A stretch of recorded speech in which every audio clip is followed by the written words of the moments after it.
The Woman and the Cave. I inhaled the scent of myrrh flowing from the depths of the cave as I held up my torch to turn the corner. The sweet aroma that covered his shroud floating through the air, masking any stench of death and decay. My heart pounded louder and louder as I stood at the corner where the breach in the cave's walls opened, and I closed my eyes. I didn't know what I was going to find. The stone was moved when we came here to his tomb. Who moved it? Was someone tending to his body on this day? It was our turn? Did someone take him away? My God. What has happened here? I couldn't open my eyes. I was too afraid of what I might see. I stood there in complete stillness and silence with a flip book of memories flashing in my mind. I remember the day he came to me. I was in so much pain. My body rejected every remedy I so desperately sought after in my own time of need. I could walk, eat, and drink, so everyone thought I was fine. No one could see the pain, so they assumed it didn't exist. But the pain resonated through my entire body, and I wasn't okay. Because of the violent words and actions against me, my mind hurt too. I didn't want to live anymore. I carried the weight of that pain and the feeling of not wanting to go on with such force that my mind slowly started to slip away. That's when I had the vision. I knew of Jesus and that he was healing people. I knew if there was any chance for me, it was through him. He came to me in a dream. He walked right up to me, laid his hands on me, and I was free. A few days passed after this vivid image. I was at the well gathering a supply of water when my whole world changed. I lifted the pail to my shoulders and nearly cried out as my shoulder popped. I closed my eyes in hopes of some relief when I felt a soft touch at my waist. And I knew it was him. Tears poured from my face and onto the sand like a flowing waterfall filling a dry, empty valley. As if in slow motion, the pail fell from my painful grasp and the water poured out, adding to the puddle forming at my feet. I fell to my knees and looked up with foggy eyes to the sight and sounds of so many people laughing and gasping at my very public actions. And he placed his right hand underneath my knotted knuckles and looked down at me. He lifted my chin with his left hand to meet his gaze. And he said, "You will never look down again, my dear friend. Raise your eyes to me. With the power of God, my own Father, I heal you of the burdens of your own body, mind, heart, and spirit. My sweet child, your pain is gone. As I carry it for you now, it will no longer burden your soul." I closed my eyes once more, taking in the sounds and smells of that moment, knowing my life and everything before me would be different from that moment on, and I wanted to relish in it. and my tears transformed from pain to gladness and relief. I took a deep breath, inhaling the cleanest breath of fresh air and filling my lungs completely, something I had never had the strength to do before. And as I exhaled, my eyes met his. They were so warm and golden. They seemed to have their own light source shining from within. He smiled that crooked corner smile he always had that said so much without saying a word. He took both of my hands and helped me rise. I never looked down.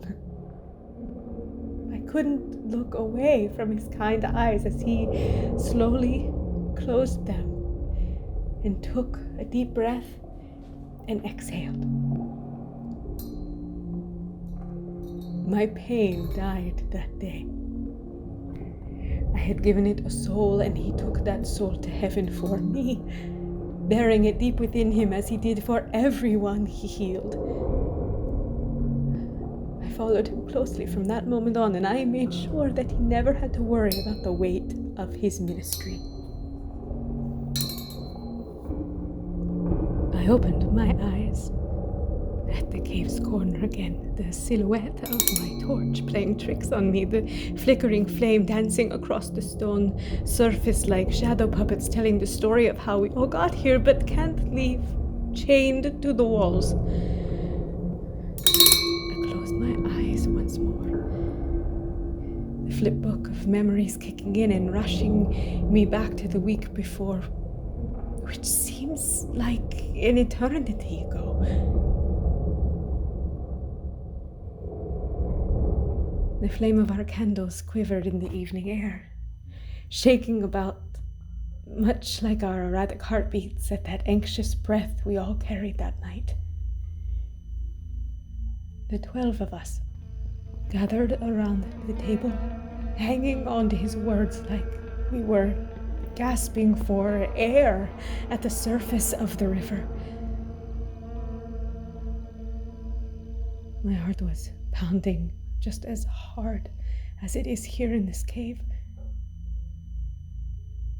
We knew he had to die in order to live for all of us, but we just couldn't take hold of the idea that his body wouldn't be here in front of us every moment. His hand trembled when he held the cup of wine and presented it to us as his blood. No one else noticed, but I did. He knew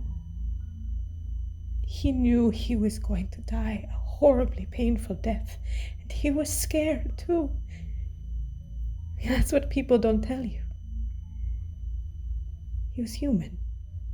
Of course he was scared. I don't know how brave you are, how cold you are if you know you're going to die. A piece of you breaks as your soul stands in waiting. I ate the bread and drank the wine, tears filling my eyes as he turned to me in the moonlight, peeking through the cracks of the window.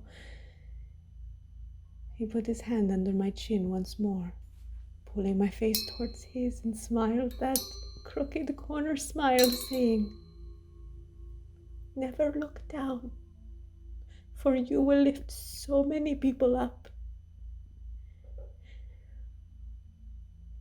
His mouth closed and my whole world fell silent. I stared at his solaced face, but I continued to hear his voice speaking to me, and only to me. I surveyed the room to make sure I wasn't dreaming. Looking back at him, eyes closed softly, I heard him say, "I am speaking to you, Mary. You will be the first.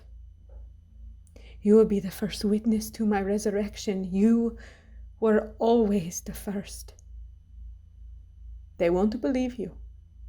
You will have to show them, and they still won't believe you. Even centuries from now, they still won't believe you. But you must know that it was always you.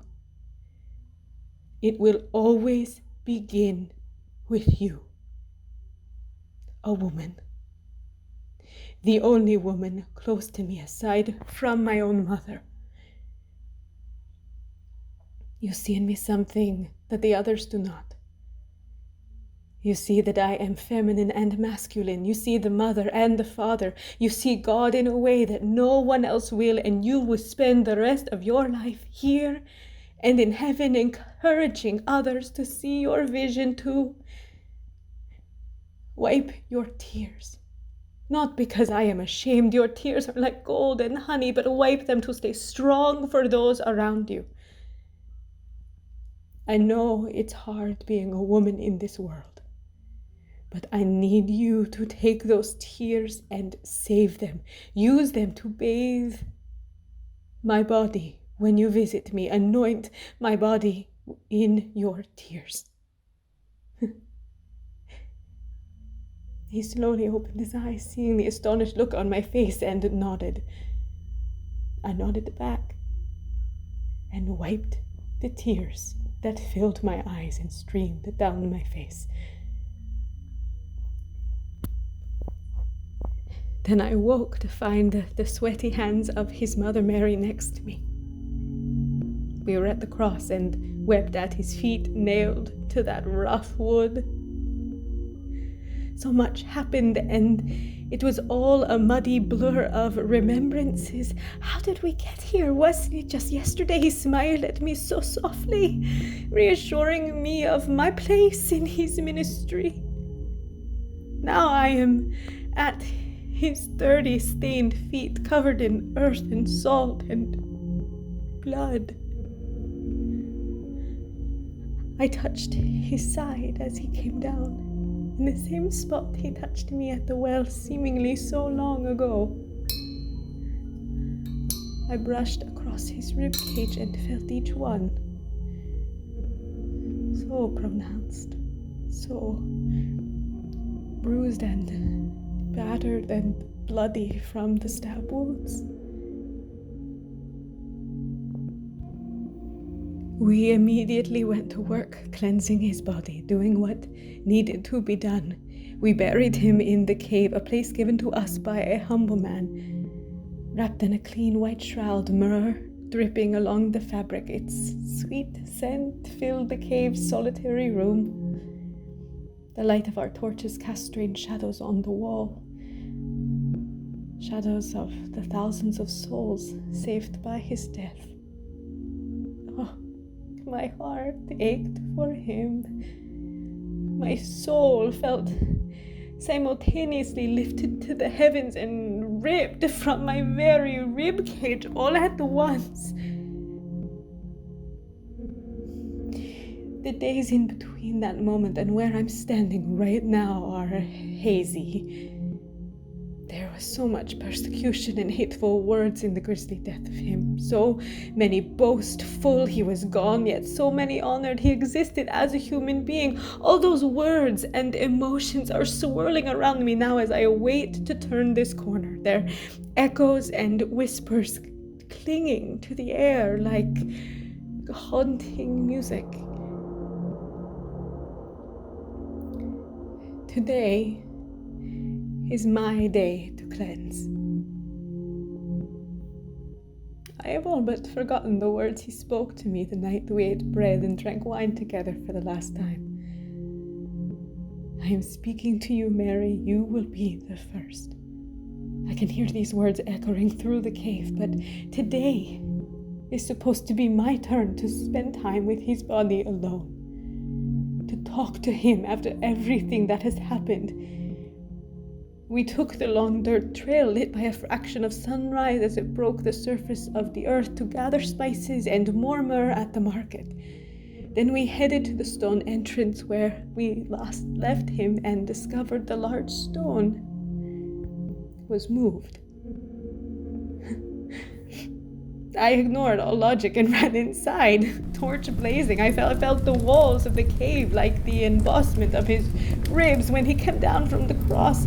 My fingers dragged along the stone surface so hard that dust fell to the ground in place of the tears he told me not to shed anymore. And now here I am, stopped in my tracks at the corner of this desolate and dark room where I last saw his wounded body, and I'm barely able to open my eyes, trying not to crumble to the floor like a demolished building. Lifting my torch around the corner and preparing for what I would find, I expected to see the shadow of his body laying there in the muslin shroud, but only that sweet smell of myrrh followed.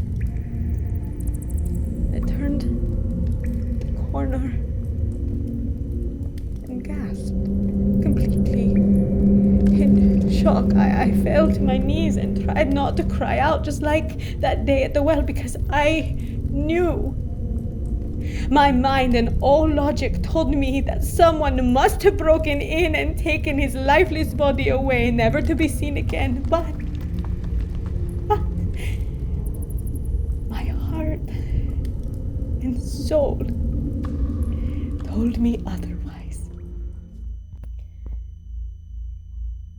I remember how I held him.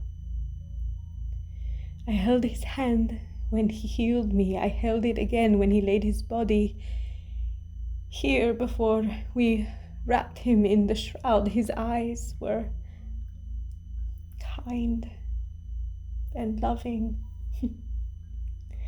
The wave of peace and serenity that he left in a room when calm and prayerful is something that sticks to you. It's palpable, like a strong perfume that sits in the air with a thickness you can taste, sickly sweet. The lightness in my heart is floating off my knees and through the air now. I'm running as fast as I can through this maze back to the entrance where my friends are waiting. We ran to Peter. I fell at his knees like I fell to Jesus when he healed me, but Peter looked down at me and didn't believe the words coming out of my mouth. What do you mean his body isn't there? What happened? Who did this? We all ran back to the cave, the tomb buried deep within its walls. I knew if they saw this vision with their own eyes, they would believe me. I would believe me. But they became angry that his body was desecrated and stolen, fleeing back to the town and leaving me there to weep at the place where his shroud lay limp on the dirt floor, the smell of myrrh ascending into my nostrils and reminding me of his suffering and death. I ran out of the darkness and into the light of the blazing afternoon. It seemed brighter than usual. The whole sky was like staring directly into the sun. I looked to my left and saw the gardener standing there tending to the colorful wild flowers that had so swiftly grown outside the cave on this third day. He started to speak to me and asked, "Woman, why are you crying?" And my heart skipped a beat at the sound of his voice, seemingly so familiar. But my eyes were playing tricks on me, still dancing around in the darkness, frolicking with silhouettes of memories as I was blinded by the sunlight, white dots like angels fluttering in my peripherals. The gardener stepped closer to me. He closed his eyes and smiled, a familiar, crooked smile. Without moving his lips, he said, "I am here, Mary." Then he opened his eyes, took my hands in his, and said out loud, Remember, I chose you.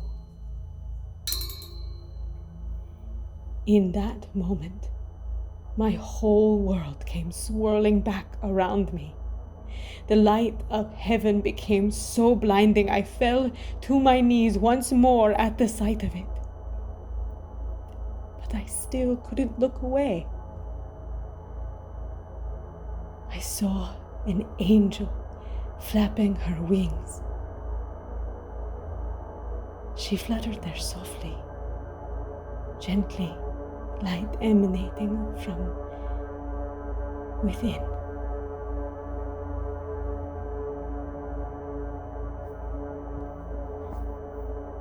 He has risen.